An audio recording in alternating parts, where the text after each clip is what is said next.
Welcome to another video of do it legally.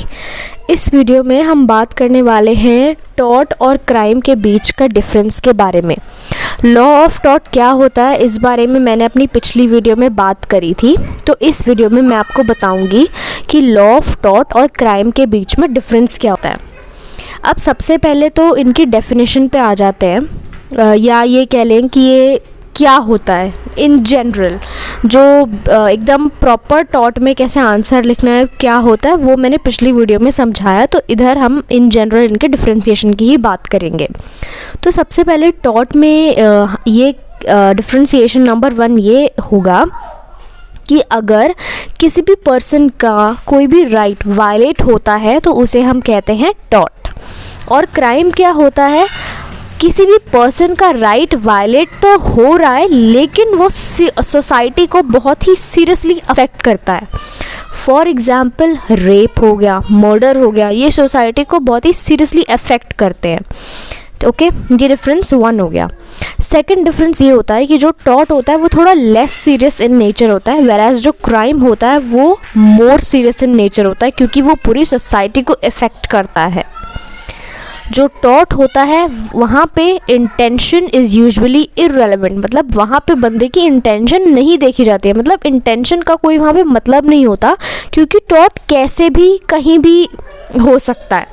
For example आप road पे चल रहे हैं, किसी की बिल्डिंग में कोई कंस्ट्रक्शन चल रही है और उस बिल्डिंग का कोई भी पार्ट या उस बिल्डिंग से कोई ईंट गिर के सर पे लग जाती है, तो वहाँ पे इंटेंशन तो उसकी कोई थी नहीं कि लगे, लेकिन उसे हम कहते हैं कि टॉर्ट हो गया, तो वहाँ पे इंटेंशन इररेलेवेंट है। Whereas in crime intention is the most important element. Criminal liability को इस्टेब्लिश करने के लिए इंटेंशन देखी जाती है क्राइम में।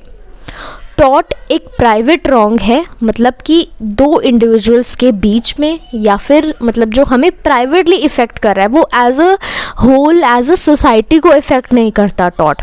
लेकिन क्राइम एक पब्लिक रॉन्ग है, क्योंकि ये सोसाइटी को इफ़ेक्ट करता है, बहुत ही हीनियस क्राइम्स होते हैं। जो टॉर्ट क्या होता है, ये क्योंकि ये प्राइवेट रॉन्ग है इसीलिए जो इंजर्ड पार्टी होती है वो केस फाइल करती है।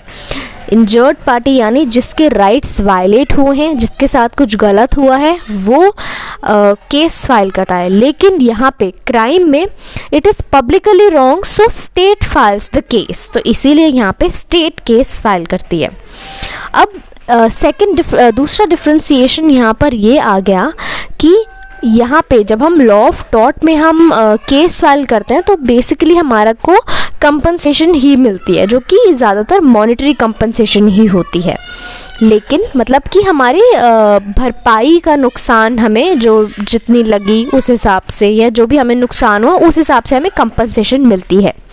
लेकिन क्राइम में हमें जो वो मिलता है रेमेडी, जो लीगल रेमेडी मिलती है वो होती है पनिशमेंट। तो कोई भी कुछ भी गलत हो, कोई क्राइम हुआ है तो वहाँ पे हमें पनिशमेंट मिलेगी।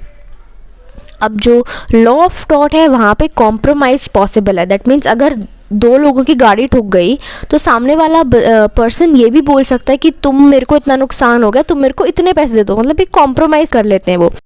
लेकिन क्राइम में कॉम्प्रोमाइज़ इज़ नॉट पॉसिबल, क्योंकि क्राइम का जो अब बंदा, किसी का मर्डर हो गया, वो मर ही गया, तो वहाँ पे क्या कॉम्प्रोमाइज़ हो सकता है किसी की लाइफ के साथ, तो ऑब्वियसली वहाँ पे पनिशमेंट होती है और वहाँ पे कॉम्प्रोमाइज़ पॉसिबल नहीं होता।